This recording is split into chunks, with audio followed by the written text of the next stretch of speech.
Sri Kuberan TV நேயர்களுக்கு astro KS ஐயங்காரின் பணிவான நமஸ்காரங்கள். வார பலன் 19/2/2024 25/2/2024 வரை உண்டான வாரத்திற்கு என்னென்ன பலன் மேஷம் முதல் மீனம் வரை அப்படின்றத பார்ப்போம். முதல்ல இந்த வாரத்தினுடைய கோல்சாரம் என்ன, அதற்கு பிறகு இந்த வாரத்தில் வரும் விசேஷ நாட்கள் என்ன, இந்த வாரத்தில் இருக்கக்கூடிய சந்திராஷ்டம ராசிகள் என்னென்ன அப்படின்றத வரிசைப்படுத்தி பார்க்கலாம். முதல்ல இந்த வாரத்தின் கோல்சாரம் என்ன அப்படின்னு பார்க்கும்போது, காலபுருஷ தத்துவத்தின் முதல் ராசியான மேஷ ராசியில் குரு பகவான், 6ஆம் இடம்னு சொல்லக்கூட கன்னியில் கேது பகவான், 10ஆம் இடத்தில் சுக்கிரனும் செவ்வாயும், 11ஆம் இடத்தில் சூரியன் புதன் மற்றும் சனி ஆட்சி பெற்று சனி பகவான் இருக்கிறது. 12ஆம் இடம்னு சொல்லக்கூடிய மீனத்தில் ராகு பகவான் இருக்கார்.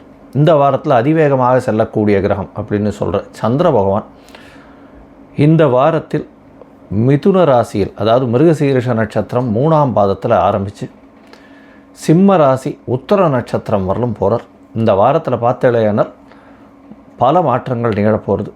இந்த வாரத்தில் வரக்கூடிய நல்ல விசேஷ நாட்கள் என்ன அப்படின்னா, 20ஆம் தேதி அன்னைக்கு ஏகாதசி, அதாவது சுக்லபக்ஷ ஏகாதசி திதி, மாசி மாதத்தில் இது ஜெய ஏகாதசி அப்படின்னு பேர்.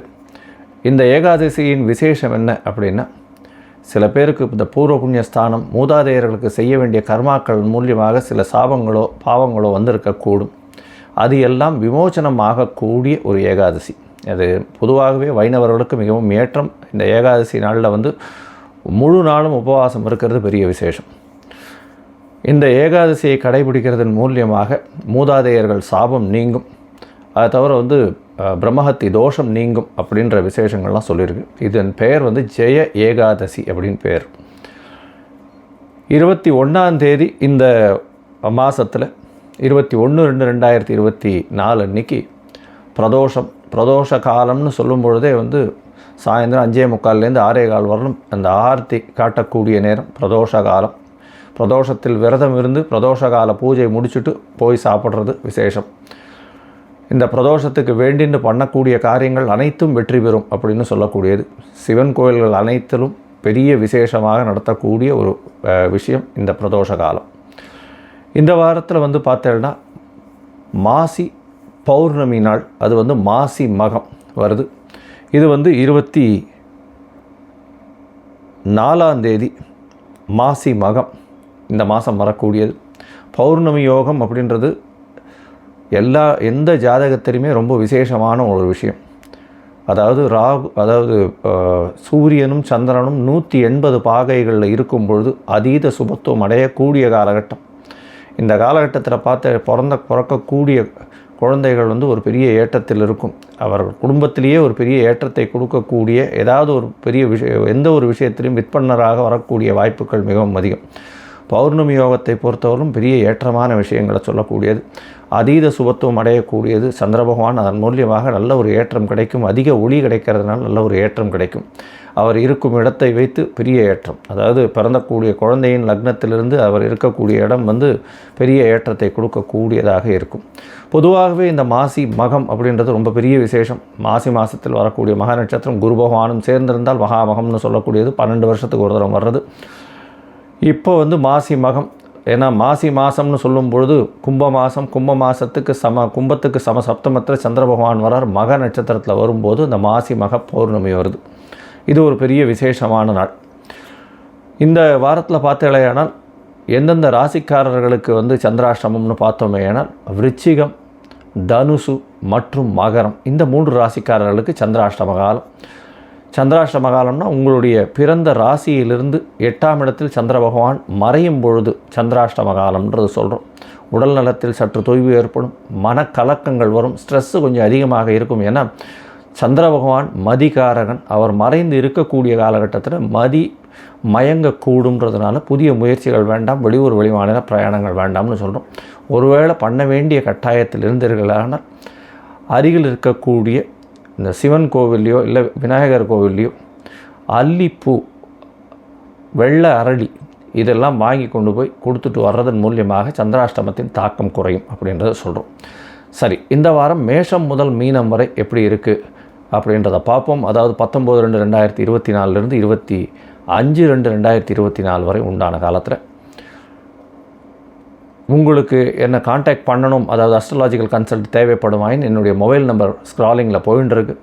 உங்களுக்கு வேணும்னா எனக்கு ஃபோன் பண்ணுங்க, உங்களுக்கு அப்பாயின்மெண்ட் தரேன். உங்களுடைய date, time, place of birth அனுப்பிச்சிங்கன்னா லக்ன சந்தி, ராசி சந்தி இல்லைன்னா பாத சந்தி ஏதாவது இருக்கான்றதை பார்த்துட்டு உங்களுடைய தசா புக்தி அந்தரம் சூக்ஷ்மம் இதை பார்த்துட்டு அதற்கு பிறகு இன்றைய கோல்சார பிரகாரம் உங்களுடைய பிரச்சனைகள் என்ன, அதற்குண்டான தீர்வு என்ன, எளிய பரிகாரங்கள் என்ன செய்யலாம் அப்படின்றத பற்றி நான் விரிவாக உங்களுக்கு சொல்கிறேன். அதுக்குண்டான கட்டணம் என்னன்றதையும் அதில் சொல்கிறேன். சரி, இப்போது மேஷம் முதல் மீனம் வரை 19/2/2024 25/2/2024 வரை உண்டான பலன்களை மேஷம் முதல் மீனம் வரை கன்னி, உத்தரம், ஹஸ்தம், சித்திரை இந்த 3 நட்சத்திரம் 9 பாதங்களை கொண்ட ராசி. ராசியின் அதிபதினு சொல்லக்கூடிய ஒரு புத பகவான் ராசிக்கு 6ஆம் இடத்துல இருக்கார். உங்களுடைய ராசியிலேயே கேது பகவான் இருக்கிறதுனால உடல் நலத்தில் சற்று பிரச்சனைகள் இருக்கக்கூடிய காலகட்டமாக இருக்கும். உங்களுடைய ராசியில் பார்த்தீங்கன்னா உங்களுடைய ராசியின் அதிபதி 6ஆம் இடத்துல சனி பகவானோட சஞ்சாரம், கூடவே 12ஆம் அதிபதியான சூரியனும் சேர்ந்து இருக்கக்கூடிய காலகட்டம். சனி பகவான் ஆட்சி பெற்று மூலத்திரிகோண வீட்டில் இருக்கிறது ரொம்பவும் விசேஷம். உங்களுடைய ராசிக்கு சமசப்தமத்தில் ராகு பகவான் இருக்கிறதுனால எதிர்பாலினத்தவர் மூலியமாக நல்ல ஒரு ஏற்றம் கிடைக்கும். உங்களுடைய வேற்று மதம், வேற்று மொழி, வேற்று இனத்தை சார்ந்தவர்கள் மூலியமாக அதீதமாக நன்மை வரக்கூடிய வாய்ப்புகள் உண்டு. அதுவும் 8ஆம் இடத்தில் போய் குரு பகவான் இருக்கிறதுனால மறைந்த இடத்துல இருந்து பண வருமானம் அதிகமாக இருக்கும். எதிர்பாராத இடமான திடீர் பண வரவு வரக்கூடிய வாய்ப்புகள் இந்த கன்னியா ராசிக்காரர்களுக்கு இருக்கும். பண வரவிற்கு பஞ்சம் இருக்காது. உங்களுடைய ராசிக்கு 2ஆம் அதிபதி 5ஆம் இடத்துல போய் இருக்கிறது பெரிய விசேஷம். அதுவும் 8ஆம் அதிபதியோடு சேர்ந்து இருக்கக்கூடிய காலகட்டமாக இருக்குது. இந்த காலகட்டத்தில் பார்த்தீங்கன்னா குழந்தைகள் மூலியமாக திடீர் பண வரவு வரும். குழந்தைகள் மூலியமாக நல்ல ஒரு பெருமை கிடைக்கக்கூடிய வாய்ப்புகள் உண்டு. உங்களுடைய ராசிக்கு 6ஆம் இடத்துல இருக்கக்கூடிய சனி பகவான் நல்ல ஒரு ஏற்றத்தை கொடுப்பார். எதிரிகள் அற்ற நிலை கொடுக்கக்கூடிய காலகட்டமாக இருக்கும். புதிய கடன் வாங்கக்கூடிய வாய்ப்புகள் நிச்சயமாக உண்டு. இந்த கன்னியா ராசிக்காரர்கள் இந்த இது பண்ணுறவங்க, அதாவது இந்த ஐடி ப்ரொஃபஷனில் இருக்கிறவங்க, அதை தவிர இந்த art directors, music directors, musicians இந்த இன்ஸ்ட்ருமெண்டல் மியூசிக் வாசிக்கிறவா, இவாளுக்கெல்லாம் பெரிய ஏற்றம். கவிஞர்கள், புலமை எழுதுகிறவங்க, கவிதை எழுதுகிறவங்க, பாடலாசிரியர்கள், இவாளுக்கெல்லாம் பெரிய ஏற்றம் கிடைக்கக்கூடிய காலகட்டமாக இந்த வாரம் அமையிறது. இந்த வாரத்தில் பார்த்தேனால் 19/2/2024 25/2/2024 வரை உண்டான காலகட்டத்தில் உங்களுடைய ராசிக்கு 11ஆம் அதிபதினு சொல்லக்கூடிய சந்திர பகவான் அதிவேகமாக செல்லக்கூடியவர். உங்களுடைய ராசிக்கு 10ஆம் இடத்துல இந்த வாரத்தை ஆரம்பிக்கிறார். 10ஆம் இடத்துல 19ஆம் தேதியிலிருந்து 21ஆம் தேதி காலை ஒரு 8-8:30 மணி வரலும் இருக்கக்கூடிய காலகட்டம். 10ஆம் இடத்துல தொழில் ஸ்தானத்தில் போய் இருக்கிறதும், தொழில் ஸ்தான அதிபதி அப்படின்னு சொல்லக்கூடிய 10ஆம் அதிபதி அவரே 6ஆம் இடத்துல இருக்கிறதுனால புதிய கடன் வாங்கி இன்வெஸ்ட்மெண்ட்டுக்கு போவீங்க. நல்ல ஒரு ஏற்றம் கிடைக்கக்கூடிய காலகட்டமாக இருக்குது. வேலையின் மூலியமாக திடீர் பிரயாணம் மேற்கொள்ளக்கூடிய காலகட்டமாக இருக்குது. உங்களுடைய ராசிக்கு 11ஆம் இடத்துக்கு சந்திர பகவான் போகிறார். 11ஆம் இடம் அப்படின்னு சொல்லக்கூடியது நல்ல ஒரு ஏற்றமான இடம், ஆட்சி பெற்று போயிருக்கக்கூடிய இடம்ன்றதுனால உங்களுக்கு எந்த ஒரு தோஷமும் இல்லாத காலகட்டமாக அமைய போகிறது. இது 23ஆம் தேதி இரவு ஒரு 9 மணி வரலும் இருக்கக்கூடிய காலகட்டமாக இருக்கும். மூத்த சகோதரிகள் மூலியமாக நல்ல ஒரு ஏற்றம் கிடைக்கக்கூடிய காலகட்டமாக இருக்கும். உங்களுடைய ராசிக்கு 12ஆம் இடத்துல சந்திர பகவான் போகிறார். சந்திர பகவானை குரு பகவான் பார்க்கறதுனால குரு சந்திர யோகம் அமையக்கூடிய காலகட்டம். இந்த காலகட்டத்தில் பார்த்தேன்னா பெரிய ஏற்றம் கிடைக்கக்கூடிய காலகட்டமாக இருக்குது. 12ஆம் இடத்துல சுப செலவுகள் வரக்கூடிய வாய்ப்புகள் நிச்சயமாக இருக்கும். இந்த வாரத்தில் மொத்தமாகவே பார்த்தேன்னா உங்களுடைய ராசிக்கு நல்ல ஒரு ஏற்றம் கிடைக்கக்கூடிய காலகட்டம். போட்டித் தேர்வில் மாணவர்களுக்கு போட்டித் தேர்வில் வெற்றி பெறக்கூடிய காலகட்டமாக இருக்குது. உங்களுடைய ராசியின் அதிபதினு சொல்லக்கூடியவரும் 6ஆம் இடத்துல இருக்கிறதுனால எந்தவித போட்டித் தேர்வு, எதிரிகள் அற்ற நிலை இருக்கக்கூடிய காலகட்டமாக இருக்கும். புதிய கடன் வாங்கக்கூடிய வாய்ப்புகள் நிச்சயமாக உண்டு. உங்களுடைய ராசிக்கு 2-9ஆம் அதிபதி 5ஆம் இடத்துல செவ்வாய் பகவானோட இருக்கிறது பெரிய விசேஷம். இதன் மூலியமாக பார்த்தோம்னா நிலத்தகராறு, நிலத்தில் பிரச்சனைகள் இருந்து கொண்டிருப்பவர்களுக்கு இப்பொழுது சுமூகமாக சால்வ் ஆகக்கூடிய வாய்ப்புகள் நிச்சயமாக உண்டு. உங்களுடைய ராசிக்கு 4ஆம் அதிபதி 8ஆம் இடத்தில் இருக்கிறதன் மூலியமாக உங்களுக்கு புதிய வீடு மனை வரக்கூடிய வாய்ப்புகள் இந்த வாரத்தில் உண்டு. இந்த வாரத்தில் உங்களுடைய ஹெல்த்தை மட்டும் பார்த்துக்கோ. கேது பகவானுக்கு உண்டான கொள்ளு தானம் கொடுக்கறத கொஞ்சம் ஜாகிரதை கொடுங்க. கொள்ளு தானம் அருகில் இருக்கக்கூடிய விநாயகர் கோயிலில் கொடுங்க. அது ஒரு பெரிய ஏற்றத்தை நிச்சயமாக கொடுக்கும் அப்படின்றத சொல்கிறோம். இதை தவிர பார்த்தாலேயானால் உங்களுக்கு புதனுக்கு உண்டான துளசி செடி அருகில் இருக்கக்கூடிய விஷ்ணு கோவிலில் கொண்டு போய், அதாவது மகாவிஷ்ணு இல்லைன்னா பெருமாள் கோவிலில் கொண்டு போய் தானமாக கொடுத்துட்டு வர்றதன் மூலியமாக இந்த வாரம் பெரிய ஏற்றம் கிடைக்கக்கூடிய வாரமாக இது அமைய போகிறது. ஸ்ரீ குபேரன் டிவியை பார்த்தமைக்கு நன்றிகள். மேலும் இது போன்ற தகவல்களை தெரிந்து கொள்ள ஸ்ரீ குபேரன் டிவியை சப்ஸ்கிரைப் செய்யுங்கள். மறக்காமல் பெல் ஐக்கானை கிளிக் செய்யுங்கள்.